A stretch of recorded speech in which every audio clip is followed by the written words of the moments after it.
Hello everybody, it's Serafina and I'm here with your daily tarot insight. So before we begin, I would like to call upon the spirit of the universe that loves us unconditionally. I would like to call upon the spirits of this land, of this island, and of this ocean, and I thank them for holding this space and for their ancient wisdom. I would like to call upon Archangel Raphael to the east, Archangel Michael to the south, Archangel Gabriel to the west, Archangel Uriel to the north, Archangel Metatron from above, Archangel Sandalphon from below. And I would like to call upon my guides, my team of light, my ancestors and my higher self, and I thank them for their presence and guidance with this collective reading. Okay. So I hope everybody had a great weekend. The most important thing that I feel that is happening this week astrologically is that Mars is entering to Aries today. So that means that it has officially left Pisces, and as we know, Pisces is the last sign of the astrological wheel. So that means that a lot of the Pisces energies that we were still feeling are now culminating, and we're entering more into this Taurus, Gemini, Aries phase of the year. And having Mars enter Aries is not a small thing because it's its domicile, right? So any projects that you feel that have been lingering or motivation that you feel has been lingering, I feel that now is going to start to catch up. But now we also have to remember that we're still in a Mercury retrograde, right? And actually Mercury reached its half point on Saturday because it went Kazimi, or it was at the heart of the sun on Saturday. So we could have had some revelatory insights towards something on Saturday or the weekend. But let's not forget that we're still Mercury retrograde, and we have a new moon in Gemini coming up soon. And I think it's a couple of days after the new moon that Gemini officially goes direct. So I feel that the energy momentum, we're going to feel it really strongly by the full moon in Sagittarius. But nonetheless, I feel very excited that Mars, which is this planet of will and determination and the spark of creativity to move forward, entering its own domicile of Aries, is a really positive sign. So in other words, get ready to work, get ready to allow things to move forward, to have their own momentum. Okay, so beloved spirit of the universe, what loving guidance is there for the collective today? What guidance is there for the collective today?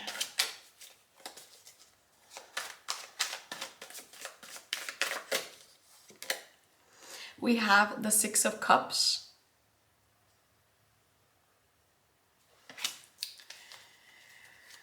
What further guidance is there for the collective today? So the Six of Cups is kind of like a card of going back to what makes us feel safe. It's going back to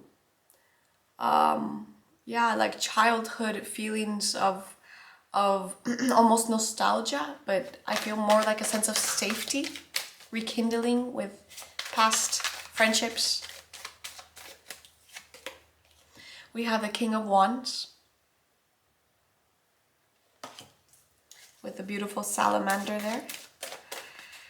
What further guidance is there for the collective today? We have the Ten of Swords. What further guidance is there for the collective today?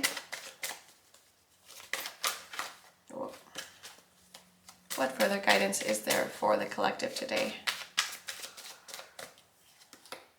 We have the Nine of Pentacles.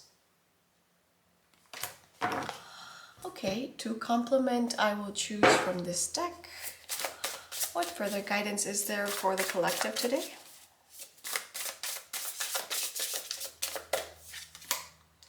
Deepening.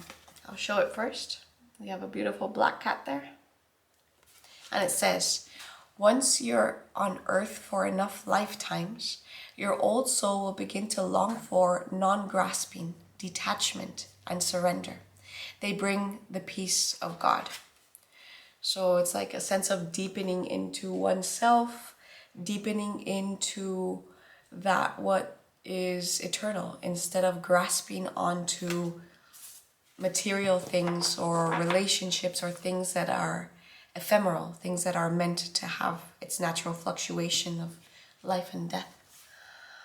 And another oracle, or I'll grab from this archetypal one. What further guidance is there for the collective today? What further guidance is there for the collective today? We have the Mystic. I love it. We have some sort of moth, and then if you notice, we have 2 eyes here. So I'm going to read from the Mystic. The Seeker, the Lightworker, the Dreamer. The Mystic is often misunderstood in our culture, depicted as a wandering or light-hearted daydreamer. Yet like Shiva, the true mystic plays a critical role in society, remaining fearlessly dedicated to the path of transformation. In order to save the earth from darkness, Shiva swallows the poison of the world and holds it in his throat, slowly transmuting the liquid into nectar. This is the work of the mystic. They do not fear darkness, but rather sit in the presence of it, harness the potential and latent energy behind it, and embed it with light. They are patient and prudent change makers, seeking growth above all else. Unanswerable questions are the mystic's lifeblood. The mystic reveals in mystery, in the great riddle of life, dancing with the forces of light and dark upon its wings. So when in light the mystic is a remover of darkness, it's visionary and it's ageless. When dark, it expects results, seeks attention and recognition. That's beautiful. It says, like any light worker, the mystic must build a relationship with fire. This begins by awakening the inner flame within. Beautiful. So when the King of Wands popped up, I immediately thought visionary. Because in a lot of tarot decks, when you look at the King of Wands, he's usually looking out towards the horizon. And here it even looks like he's looking towards us. And so fire is a very mystical element. If you think about a lot of the rituals that are used in different traditions around the world, fire is like the element that helps transmute energies the quickest. So let's get into the tarot. We have the 6 of Cups. The 6 of Cups is an emotional card. And as you can see, we have 2 children here who are exchanging gifts. They're putting what looks to be like morning glories into cups. When I feel this, I feel like a certain longing. I feel like us wanting to go back to how things were at a certain point in our lives. But it's also just a beautiful card of like reunion, some sort of being able to reach out to old friendships or to past relationships that held some sort of nectar or some sort of beautiful lesson there for us. Then we have the King of Wands, who I said is the visionary. He's also a teacher, but we could also consider him to be a mystic. So I'm feeling that this is more an aspect of ourselves that we are tuning into. It could be a creative aspect, or it could be just us allowing ourselves to be what we have been polishing this entire time. Allowing ourselves to stand in the power. And I mentioned before that salamanders are a protection of fire, right? So I feel that some of us are kind of going through an initiation process with this King of Wands. And as this card spoke of, it was kind of like the dance between the light and dark. Why do I feel that we're going through an initiation? Because we have the 10 of Swords. The 10 of Swords is one of the most difficult cards in the tarot. And basically it depicts us reaching the end of something, reaching the end of like a psychological loop that we've been on. The 10 of Swords, as you can see, has they have 10 swords in their back. So usually it can signify some of us not feeling supported in a certain aspect of our life, or the need for us to kind of like take out these swords out of our back. And what do these swords represent? They represent like our negative self-talk. It could represent a conversation that we had that was very difficult for us. But ultimately, the Ten of Swords comes to describe that there is a cycle that's ending and a new one is going to begin. And it does bring a little bit of pain, a bit of suffering to it. But the good thing is that it's over. And then we have the Nine of Pentacles, which is a card of sovereignty and abundance. So let's not forget that we had this card that was asking us that our old souls begin to long for non-grasping detachment and surrender. So I feel that some of us are releasing something. Some of us are still allowing for this death process to happen within us. And we're being taught to not grasp and to detach from things. And with that, we are finding this balance of the light and dark within us, right? Sometimes there are aspects in our lives that we still don't know if we should continue fighting for something or advocating for something, or if the wise part of us should just let it die. And I feel that that's very personal for each of us. And I feel that that's what the Ten of Swords is coming up to tell us. It's just like, there are times in life where courage means that we fight for things and we advocate for them and we continue pushing forward in the name of love.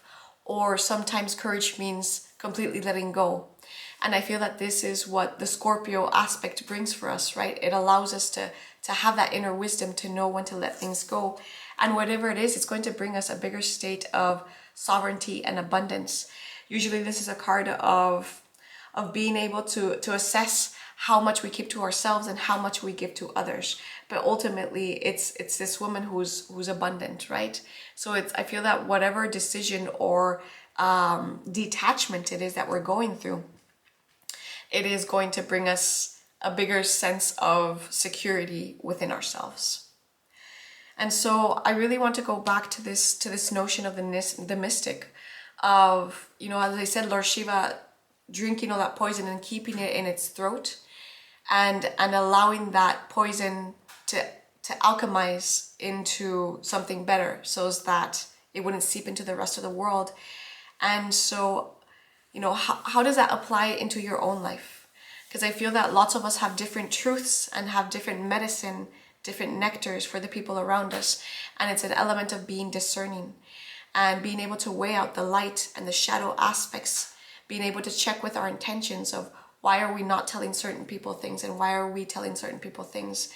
And, you know, with great knowledge and great wisdom comes a lot of responsibility, right?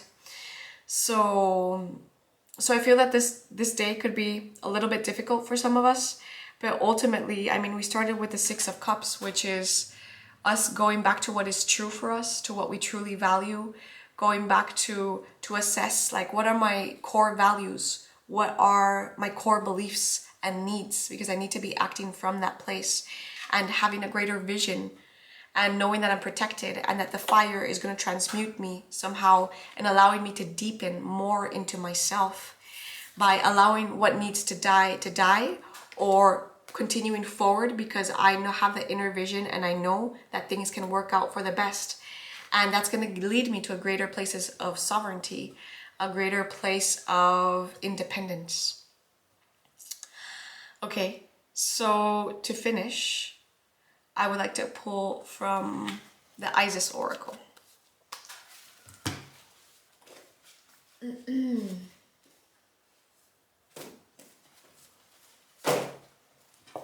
Okay, so beloved Mother Aset of ancient Kemet, beloved Mother Isis, what loving guidance is there for the collective today?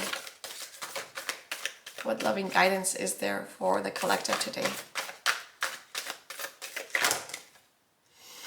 Okay, we have Divine Guardian, protection of the winged mother.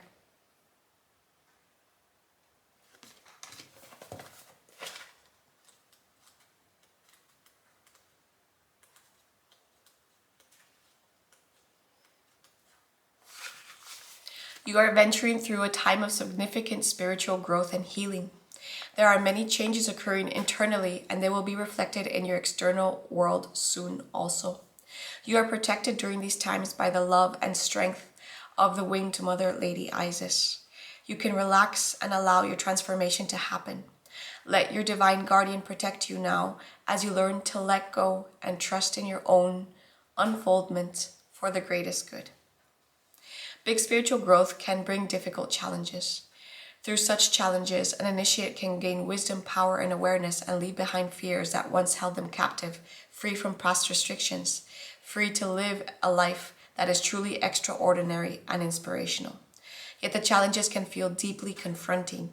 The initiate may be tested to stay true to their own beliefs, even if their loved ones do not understand or support them. Or they may be required to let go of what they have known to embrace something completely unfamiliar, and this may be uncomfortable for them, and they may fear losing love, support, safety, or friendship as they venture into a new life. These kinds of spiritual growth opportunities are presented when the initiate is ready for them, even though the readiness may not seem obvious. The oracle of divine guardian arises because you, dear initiate of the light, are venturing into a significant time on your spiritual path. There is a process cooking within you which may be already mirrored in your outer life and circumstances. You will be safely guided by the unconditional love of Lady Isis, with wings outstretched and sword of truth in hand, protected from false images that would lead you astray on your true path. This is a confirmation that if you've been receiving impressions and inner nudges from your higher guidance, which is helping you with situations that you're currently unfolding. So basically it is saying, and I love I'll read this prayer because I pray it myself actually every morning. So I'll share it with you. It says, winged mother, guardian of light, surround me with your protective might. Only love and light enter this field, or the scarab sword that you shall yield, driving away darkness with endless light, bringing peace to every day and every night. So what I feel is that whatever changes, endings, disruptions that are coming and that are here are divinely protected. It's part of your soul path, whatever it is that you're being asked to release. And I feel almost a sense of like solitude when it comes to this change. Like it's something that you've probably been going through and that you haven't told a lot of people about. And whatever it is, it's going to lead to a stronger sense of self, of your own fiery, visionary part of yourself. And let's remember to check in with our inner child. And as the card also said, with your true values, your core beliefs and what's important to you, and to aspire to the non-grasping and just trusting the process of whatever it is. And I also feel just like coming back to this card of the mystic, because I feel that lots of the people who watch these videos are a mystic themselves, for the people that they have around them as well. And so let's not forget this beautiful dance between the light and the dark, and how they complement each other, how we need contrast in our life, and that the dark is not something to fear, right? So yeah, if you enjoyed this video, I would ask you to please like, share, or comment it, like that I can reach more people. If you would like to book a reading with me, let me know via message, or you can visit my personal website. And if you're enjoying these videos, I also have a Patreon page where you can donate from $5 to $20 every single month to help keep them coming. So I will be back here tomorrow with another video. Bye.